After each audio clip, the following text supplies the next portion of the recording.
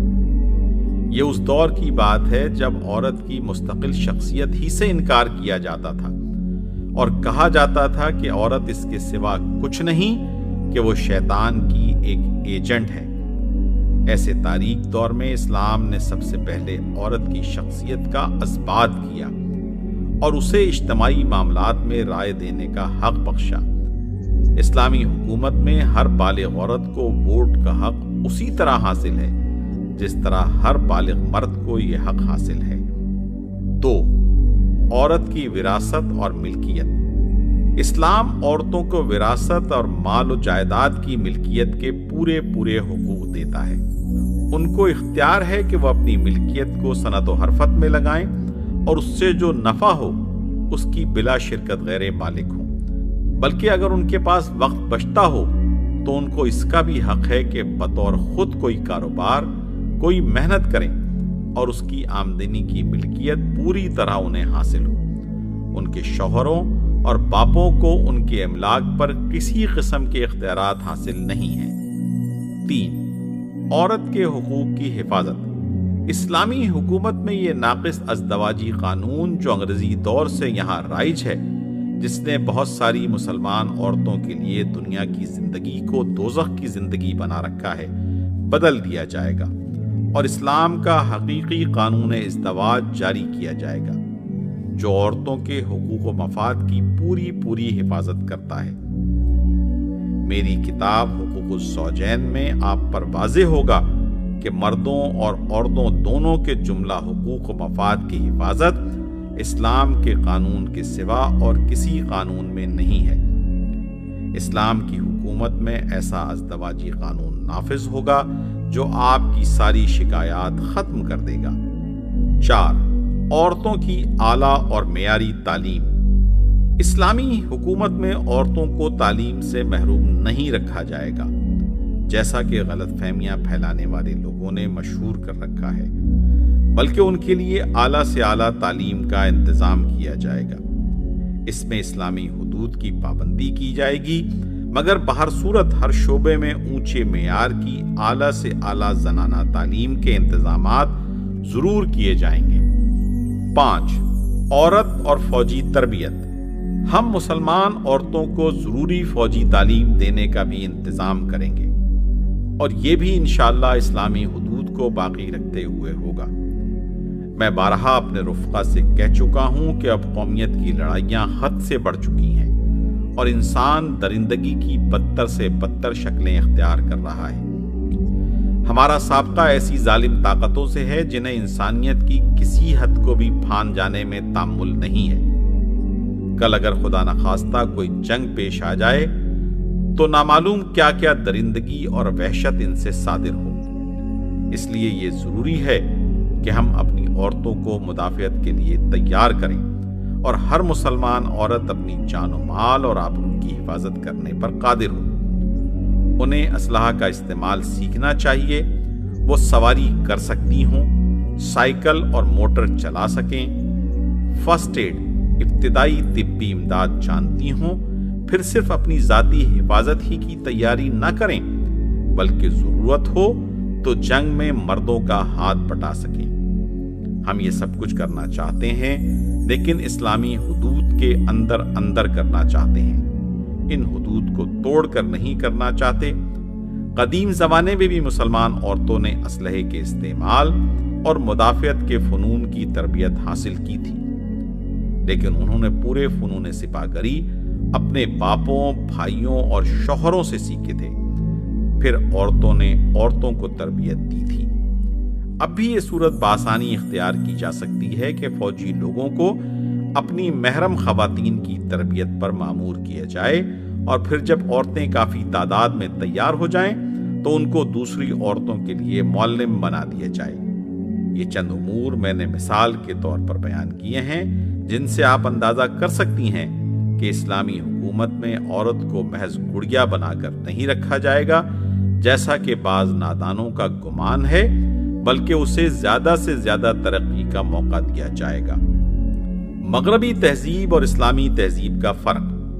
بہرحال یہ ضرور سمجھ لیجئے کہ ہم عورت کو عورت ہی رکھ کر عزت کا مقام دینا چاہتے ہیں، اسے مرد بنانا نہیں چاہتے۔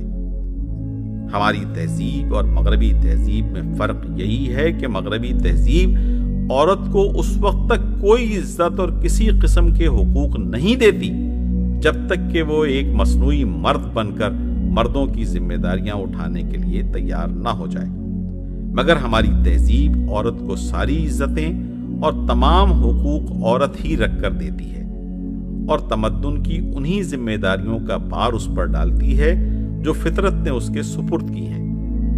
اس معاملے میں ہم اپنی تہذیب کو موجودہ مغربی تہذیب سے بدرجہ زیادہ افضل اور اشرف سمجھتے ہیں اور نہایت مضبوط دلائل کی بنا پر یہ یقین رکھتے ہیں کہ ہماری تہذیب کے اصول صحیح اور معقول ہیں۔ اس لیے کوئی وجہ نہیں کہ صحیح اور پاکیزہ چیز کو چھوڑ کر ہم غلط اور گندی چیز کو قبول کریں۔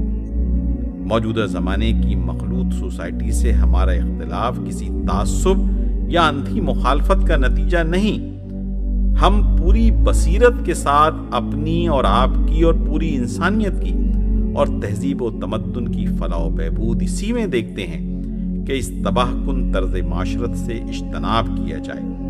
ہمیں صرف عقلی دلائل ہی سے اس کے غلط ہونے کا یقین نہیں ہے، بلکہ تجربے سے اس کے نتائج جو ظاہر ہو چکے ہیں اور دنیا کی دوسری قوموں کے اخلاق و تمدن پر اس کے جو اثرات مرتب ہو چکے ہیں ان کو بھی ہم جانتے ہیں۔ اس لیے ہم نہیں چاہتے کہ ہماری قوم اس تباہی کے گڑھے میں گرے جس کی طرف ہمارے مغرب زدہ اونچے طبقے اسے دھکیلنا چاہتے ہیں۔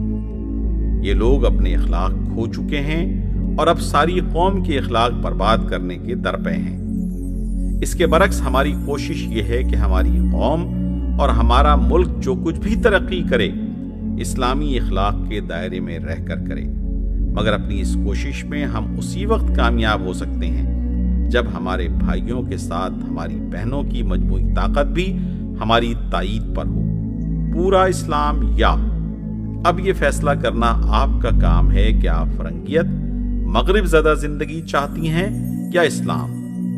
ان دونوں میں سے ایک ہی کا آپ کو انتخاب کرنا ہوگا، دونوں کو خلط ملط کرنے کا آپ کو حق نہیں ہے۔ اسلام چاہتی ہوں تو پورے اسلام کو لینا ہوگا اور اپنی پوری زندگی پر اسے حکمران بنانا ہوگا، کیونکہ وہ تو صاف کہتا ہے وَادْخُلُوا فِی السِّلْمِ کافہ، بقرہ 208، تم پورے کے پورے اسلام کے اندر آ جاؤ اور اپنی زندگی کا کوئی ذرا سا حصہ بھی اللہ کی اطاعت سے مستثنا نہ رکھو۔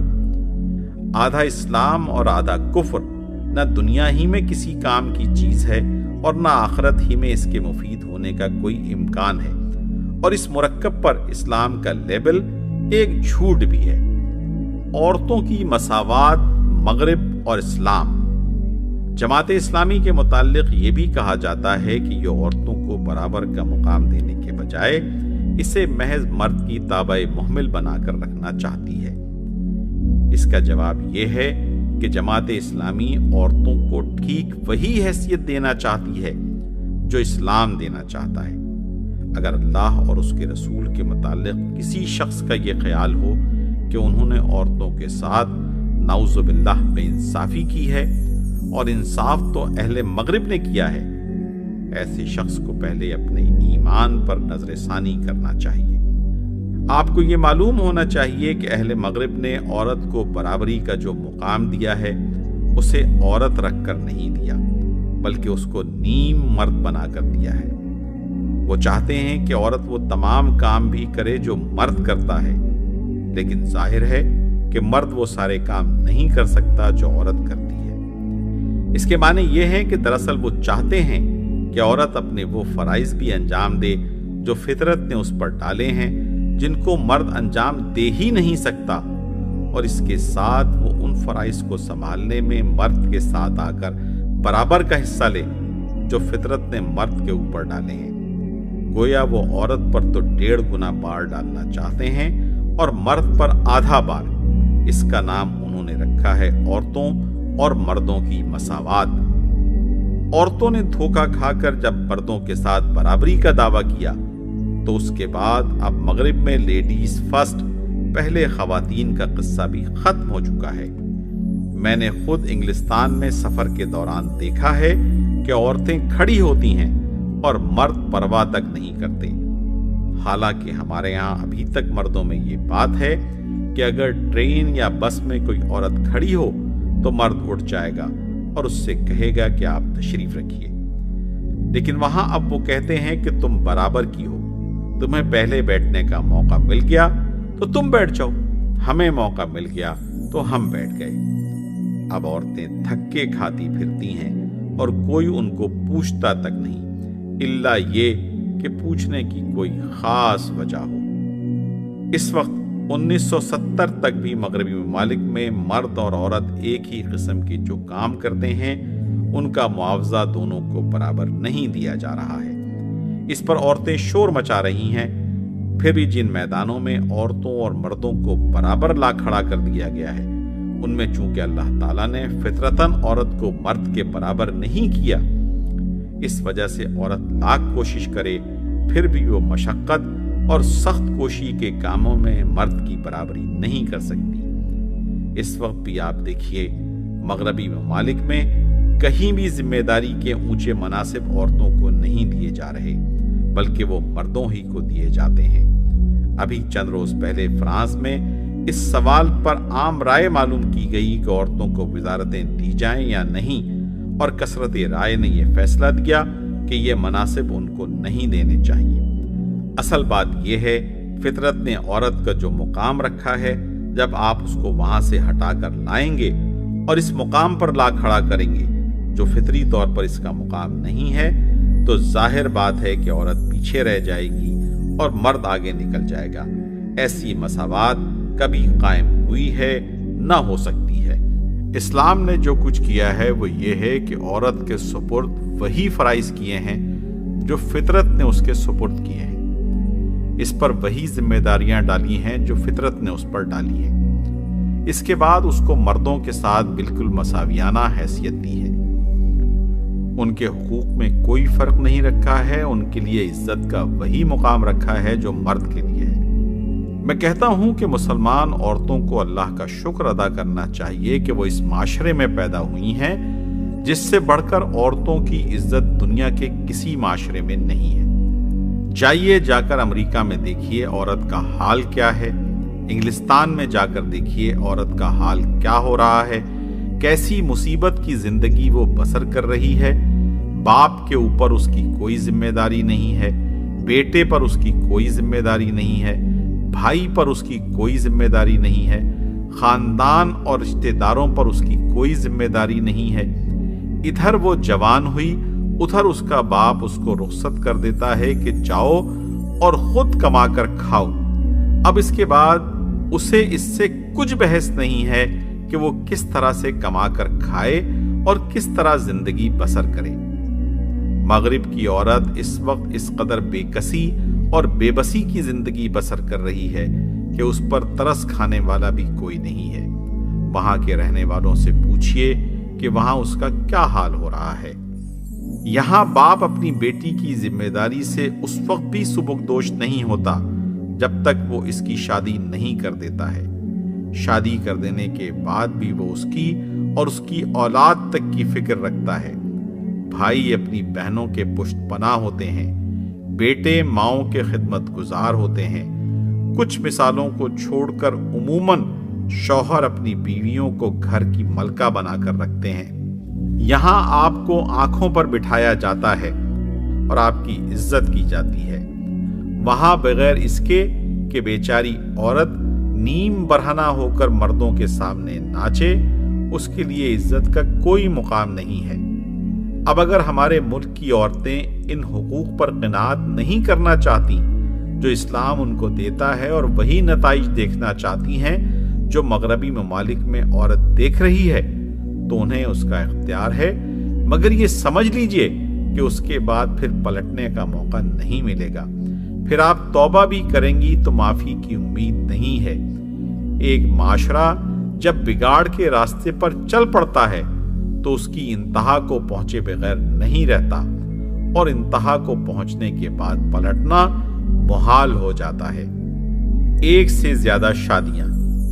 یہ بھی کہا جاتا ہے کہ جماعت اگر برسر اقتدار آ گئی تو یہاں لوگ 4 شادیاں کریں گے۔ حیرت ہوتی ہے کہ جو لوگ اسی ملک اور اسی معاشرے میں رہتے ہیں وہ مغربی پروپیگنڈے سے متاثر ہو کر خود اپنے ہی ملک اور اپنے ہی معاشرے سے اس قدر ناواقف ہیں۔ ذرا آنکھیں کھول کر دیکھیے، آپ کے ملک میں کتنے ایسے لوگ ہیں جنہوں نے 4 شادیاں کر رکھی ہیں، بلکہ 2 بیویاں رکھنے والے بھی آخر کتنے ہیں؟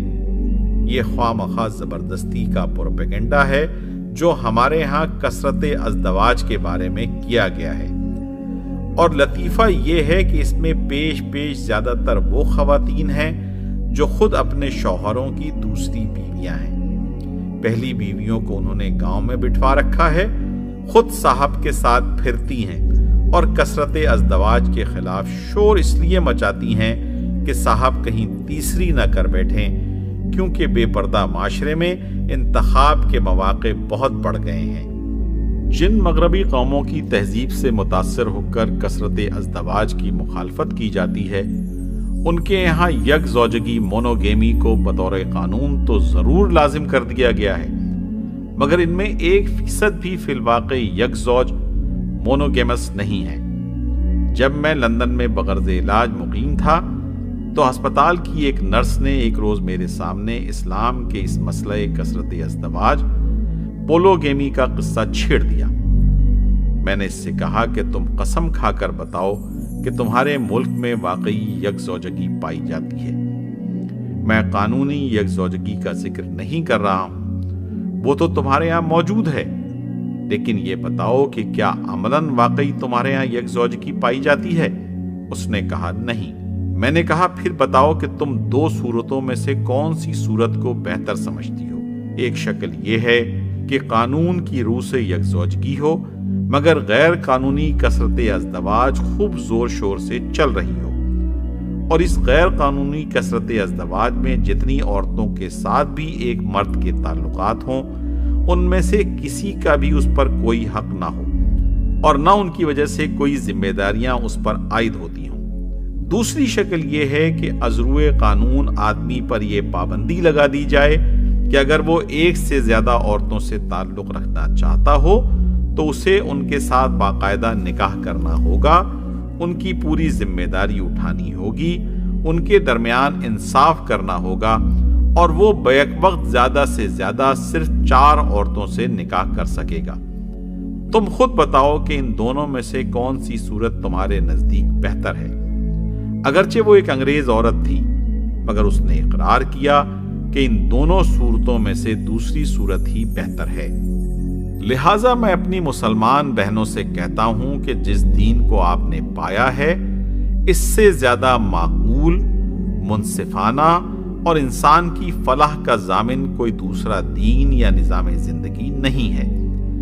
اس کے اندر اگر مغربی اثرات کے تحت کسی کو کیڑے نظر آتے ہیں تو بہتر یہ ہے کہ وہ کوئی دوسرا دین تلاش کر لے۔ ہمارے دین نے تو واقعی 4 شادیاں تک کرنے کی اجازت دی ہے، مگر اس کے ساتھ یہ شرط لگا دی ہے کہ سب بیویوں کے ساتھ انصاف کرو، اگر یہ نہیں کر سکتے تو پھر ایک ہی عورت پر اکتفا کرو۔ زبردستی پردہ۔ یہ بات کہی جاتی ہے، اس طرح کے اندیشے پائے جاتے ہیں کہ اگر جماعت اسلامی برسر اقتدار آ گئی تو عورتوں کو پکڑ پکڑ کر زبردستی برقعے پہنائے جائیں گے اور مردوں کو داڑھی رکھنے پر مجبور کیا جائے گا۔ خاص طور پر اونچے طبقوں میں یہ پروپیگنڈا پایا جاتا ہے۔ اس کے جواب میں سب سے پہلے تو میں ان خواتین کو اطمینان دلاتا ہوں کہ انشاءاللہ اگر ہمارے ہاتھ میں اختیارات آئے تو کوئی پولیس آپ کو زبردستی برقعے نہیں پہنائے گی۔ اس کے بعد میں ان سے پوچھتا ہوں کہ پچھلے 50 سال کے دوران میں برقع آپ کے معاشرے سے آخر کس طرح رخصت ہوا ہے؟ کیا کبھی سڑکوں پر کوئی پولیس کھڑی کی گئی تھی جس نے زبردستی آپ کے برقعے اتروائے ہوں؟ اگر ایسا نہیں ہوا بلکہ صرف تعلیم اور مغربی تہذیب کے اثرات اور ماحول کے دباؤ نے آپ سے برقعے اتروائے ہیں، تو انشاءاللہ جب اسلامی تعلیم پھیلے گی، اسلامی تہذیب کو مغربی تہذیب کی جگہ فروغ نصیب ہوگا اور ماحول بدلے گا، تو خود ان لباسوں میں پھرتے ہوئے شرم محسوس ہونے لگے گی جس میں خواتین آج پھر رہی ہیں۔ ابتدائی اسلامی معاشرے میں بھی عورتوں کو مار مار کر پردہ نہیں کرایا گیا تھا، بلکہ اللہ اور اس کے رسول کی تعلیمات نے جب عورتوں کے دلوں میں ایمان پیدا کر دیا تو عورتوں کو صرف یہ بتا دینا کافی ہو گیا کہ اللہ اور رسول کو بے حجابی پسند نہیں ہے۔ اس کے بعد انہوں نے خود اپنی خوشی سے پردہ اختیار کر لیا۔ اسی طرح سے داڑھی کا مسئلہ ہے۔ پچھلے 60-70 سال میں مسلم معاشرے میں جس طرح داڑھی رخصت ہوئی ہے، کیا کوئی شخص کہہ سکتا ہے کہ یہ کسی زبردستی یا قانونی جبر کا نتیجہ تھا؟ یہ سب کچھ تو تعلیم اور تہذیب کے ان غالب اثرات کی بدولت ہوا جو انگریزی اقتدار کے تحت ہمارے معاشرے پر مسلط ہوئے تھے۔ اسلامی تعلیم اور تہذیب کے اثرات جب غالب ہوں گے تو یہ حالت بھی آپ سے آپ بدل جائے گی۔ جماعت اسلامی نے آج تک اپنے ارکان سے بھی زبردستی داڑھی نہیں رکھوائی ہے۔ جماعت اسلامی میں متعدد ایسے لوگ شامل ہوئے ہیں جو پہلے داڑھی نہیں رکھتے تھے، جب ان کے دلوں میں یہ تصور پیدا ہو گیا کہ ہم مسلمان ہیں اور مسلمان کا کام اللہ اور اس کے رسول کے احکام کی پابندی کرنا ہے، تو داڑھی انہوں نے خود اپنی مرضی سے رکھی، ہم نے زبردستی نہیں رکھوائی۔ جماعت اسلامی اگر آئے گی تو انشاءاللہ اس ملک کی تعلیم کا نظام بدلے گی، اس ملک کی اخلاقی تربیت کا انتظام کرے گی، اس ملک کے لوگوں کا مذاق اور پسند اور ناپسند کے معیار بدلنے کی کوشش کرے گی۔ گھر غیر پیداواری یونٹ، یہ بھی کہنا ہے کہ پردے کی پابندی میں رہ کر عورت جو ہماری آبادی کا نصف حصہ ہے، ملک کی ترقی میں معاون بننے کی بجائے الٹی رکاوٹ بنتی ہے۔ اس کے جواب میں میں پوچھتا ہوں کہ ملک کی ترقی میں آخر نئی نسلوں کو پرورش کرنا اور ان کو اچھی تربیت دینا بھی شامل ہے یا نہیں؟ وہ ملک کیسے ترقی کر سکتا ہے جس میں بچوں کو اول روز سے ماں اور باپ کی محبت نصیب نہ ہو اور پیدا ہوتے ہی وہ کرائے کی پالنے والیوں کے حوالے کر دیے جائیں؟ باپ بھی نوکری پر گیا ہوا ہے اور ماں بھی نوکری پر گئی ہوئی ہے، اور بچوں کو وہ ادارے سنبھال رہے ہیں جن کے کار پرداز بہرحال ماں باپ کی جگہ نہیں لے سکتے۔ ان بچوں کو ابتدا ہی سے محبت کا کوئی تجربہ نہیں ہوتا، اور جن بچوں کو بچپن میں ماں باپ کی محبت نصیب نہیں ہوتی وہ حقیقت میں انسان بن کر نہیں اٹھتے۔ آج دنیا میں جو ظلم و ستم اور درندگی ہو رہی ہے اور کمسنی کے جرائم نے معاشرے کے لیے ایک پریشان کن مسئلہ پیدا کر دیا ہے، اس کا سبب یہی ہے کہ اب دنیا کی باغیں ان نسلوں کے ہاتھ میں آ رہی ہیں جنہوں نے ماں باپ کی محبت نہیں دیکھی ہے۔ یہ بچے جب بڑے ہوتے ہیں تو پھر ماں باپ کو بھی ان سے کوئی محبت نہیں ملتی، اور جہاں خون کے رشتوں تک میں محبت نہ ہو وہاں انسانی محبت کا کیا سوال؟ ایسے انسان تو پھر خود غرضی کے پتلے اور آدمیت کے احساسات سے خالی ہی ہوں گے۔ انگلستان کے زمانہ قیام 1968 میں مجھے سینکڑوں ایسے پاکستانیوں سے ملنے کا موقع ملا ہے جو برسوں سے وہاں رہتے ہیں۔ وہاں میں نے ان سے انگریزی معاشرے کے اندرونی حالات معلوم کرنے کی کوشش کی، کیونکہ وہ اس معاشرے کی رگ رگ سے واقف ہو چکے ہیں۔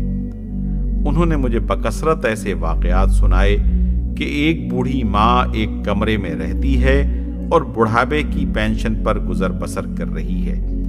بیٹے اور بیٹیاں سب خوشحال ہیں، لیکن اس بڑھیا کا پرسان حال کوئی نہیں ہے۔